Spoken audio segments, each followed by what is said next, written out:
My name is Sandeep Dillon, and I'm the social media manager here at RODAN & Fields. A little bit about myself. I've been with RODAN & Fields for about 2 years now, but I've specialized in social media for about 5.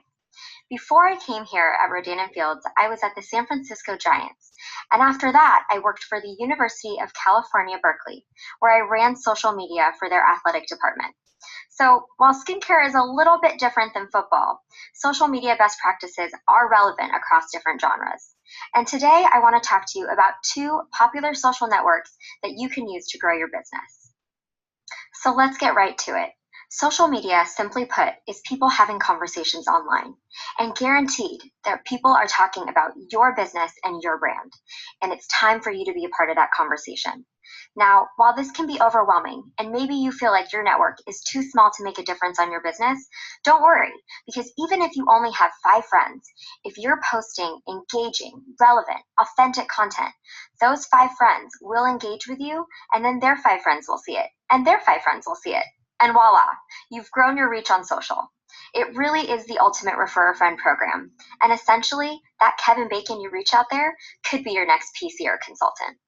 Social media is a powerful tool to harness, but how can you as a consultant use it? And what is it good for? You can use social media in 4 different ways that I've outlined. The first is to create awareness around your business and RODAN & Fields products. The second is to use social media assets provided by us here at RODAN & Fields, or utilize your own RODAN & Fields experiences to prospect or start conversations online. The third is to recognize the hard work of your team members or new members who join your team. And the fourth is to build that connection between your extended network and yourself. Remember, a relationship is a 2-way dialogue. This is not a one-way branded conversation.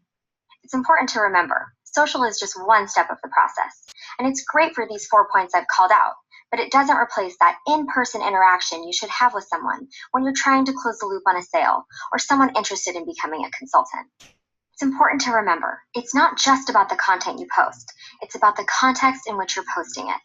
Remember to be relevant, know your audience. There's so much clutter on social media, your content has to stand out.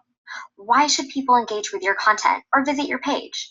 To cut through that clutter, you have to deliver to the customer something that's relevant and something that they want to hear. So speak with an authentic voice.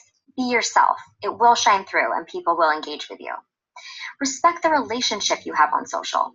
Remember, you're not just talking to one person, you're talking to your entire network. So it's important to balance your authenticity with public opinion. Be who you are, but remember that what you're saying is on a public scope. So if you wouldn't say something to a room of 200 people, I wouldn't post it on social. And last, don't be afraid to ask for your network to participate. If you want to start a conversation, it's okay to ask people to tell you what they think about something or about their skincare results.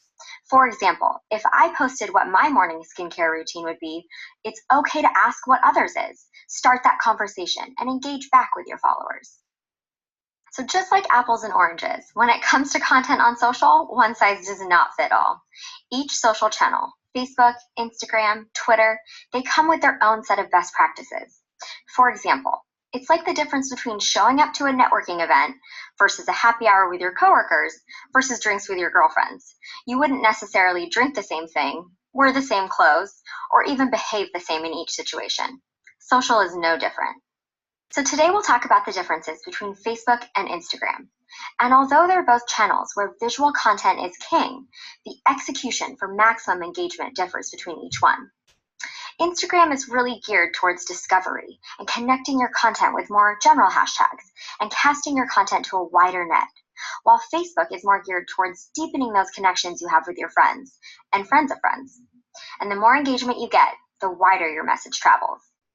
It's also important to note that Facebook is a channel where Facebook decides what content you want to see, based off what you are liking, commenting on, and sharing. And you may think that you're seeing everything people post on Facebook, but in reality, you're only seeing about 16% of what's out there, based on a tricky back-end process that Facebook uses to deliver your content on your timeline.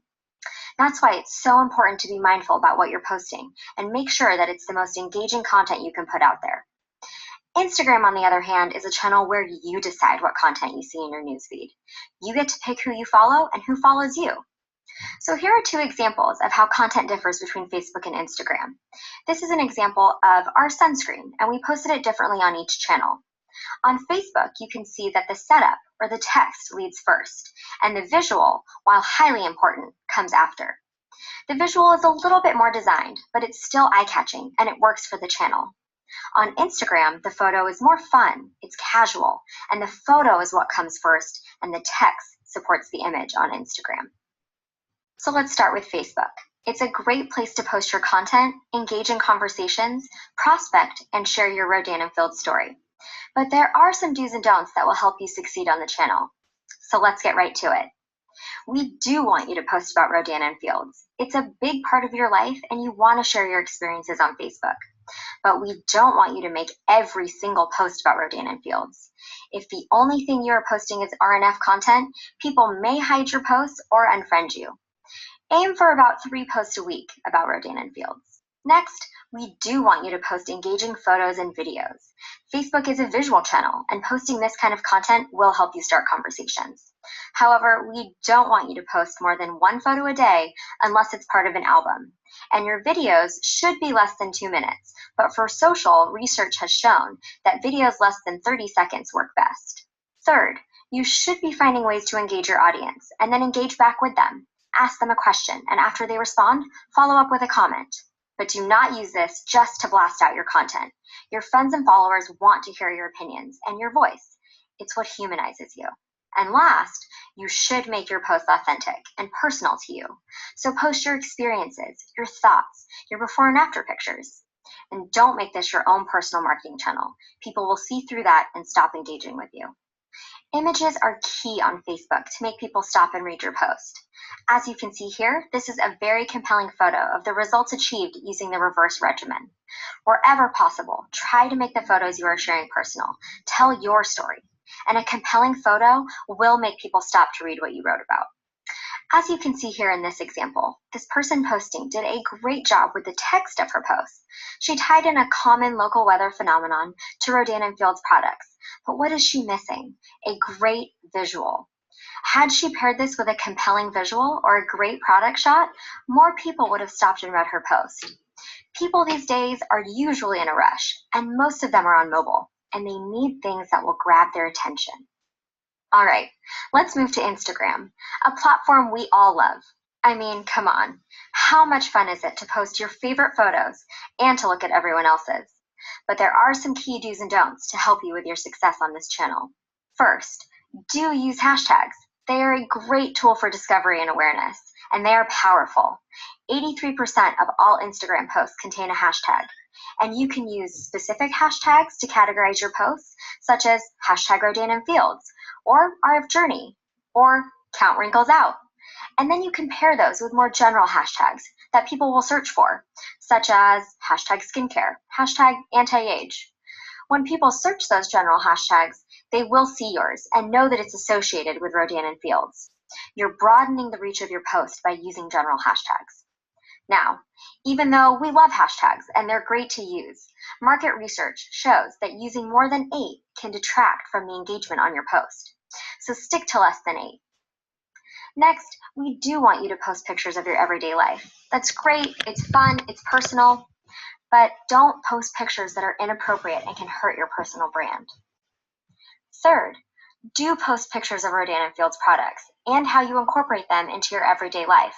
This is a great way to weave in Rodan and Fields to your Instagram account. But don't make Rodan and Fields products your entire profile. Same as Facebook, you should be mixing up the content you post. And last, Instagram is still a place where you can interact with others. Make sure you are liking, commenting on other people's posts. And don't start conversations about Rodan and Fields with people that have not engaged with your posts. Wait until a relationship has been established. Ultimately, it's important to remember that Instagram is a photo sharing platform. Therefore, your photos should be appealing to the eye. They should catch people's attention. They are instant grams. So design marketing material doesn't really work for the channel. If you look at these two photos, if it were me, I'd like the photo of the sunscreen by the pool, but I'd probably skim over the design collage of products. It doesn't speak to me, and the message is muddled. It also feels like they're trying to sell me something, and no one really wants to be sold to on social media, especially on Instagram, where they're trying to connect with their friends and brands in an authentic, personal way. To show you all a real-life example of just what I'm talking about, here at Rodan and Fields, we decided to test this theory of photography versus designed images on Facebook and Instagram. As you can see, we used to post the same marketing images that we used on Facebook and then took them and posted them on Instagram as well.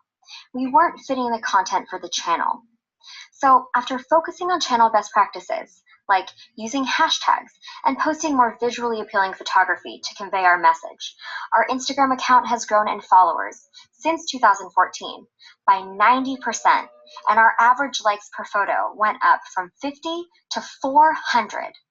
It shows that photographic, instant, visually appealing photos work better to grab attention and create engagement on Instagram versus designed images with a lot of marketing text treatment.